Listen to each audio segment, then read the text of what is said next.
Let's do it. Let's propagate now. I'm ready to roll. Says he's doing some sort of a podcast. It's pretty suspicious if you ask me. If you see something, say something. On Maynard.com.au.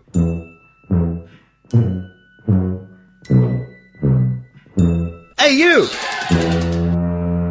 90% of all news today comes from a survey. Big PR companies, I'll name one, Hill and Knowlton, get contracted for millions of dollars to promote a product. We're seeing it right now, actually, with high-speed rail in the United States, but it's propagated throughout the world. They'll have surveys, and they'll pay either a research institute, or sometimes it's even a university through funding and endowments, or they even open up their own research arms, and will come up with a study that is skewed. And once there's a study that says, oh, well, did you know that?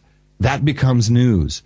And it's fascinating to trace this back and see who is involved in organizations. We spend most of our time, quite boringly actually, reading through corporate documents, annual reports, board member biographies. We also have, here in the United States, we have something called C-SPAN, which... yes, the Australian version of that here is called APAC, and it's equally as uninteresting. You say that, but when you look at the news, if you look at the commercial news, they'll say, oh, well, this happened today in Parliament, and in our case, it would be Congress or the Senate, and it's some journalist who might actually have been asleep while he was there and read the cliff notes, did the little abstract, and said, oh, well, here's the conclusion. But when you actually hear the elitist douchebags themselves saying the words and they're coming out of their mouths differently, it's really interesting. And sometimes it's hilarious. And the truth is often right there, hidden in plain sight, but you never heard about it on the news. In fact, quite the opposite is true. I'll give you a great example. We have this crazy law in the United States called Don't Ask, Don't Tell. And this was set up during the Clinton years. Bill Clinton decided it was probably a good idea that gays could serve in the military as long as they didn't tell anybody and no one was allowed to ask. This was the genesis of Don't Ask, Don't Tell.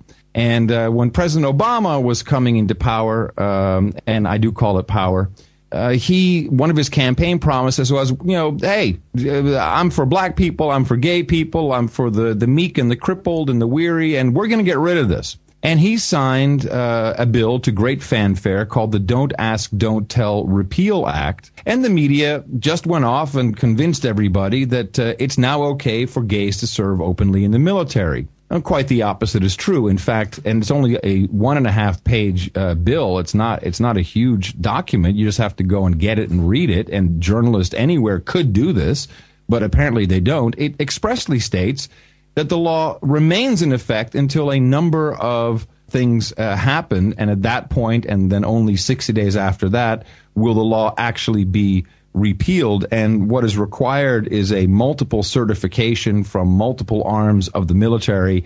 Here we are, we're almost a year later since the president signed this, but if you go on the street and ask anyone, can gays serve openly in the military? They will tell you, well, yes, of course. President Obama fixed that and he changed that, when he didn't.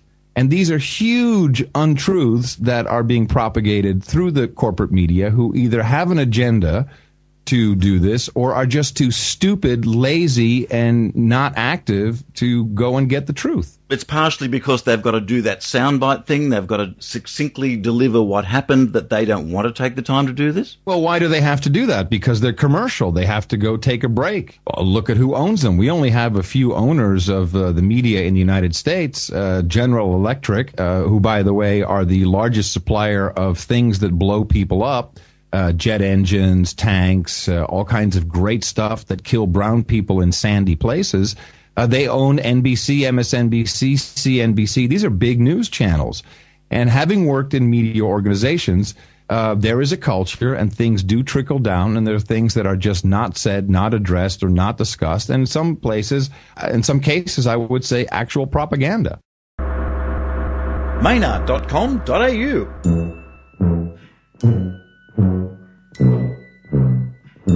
Hey, you!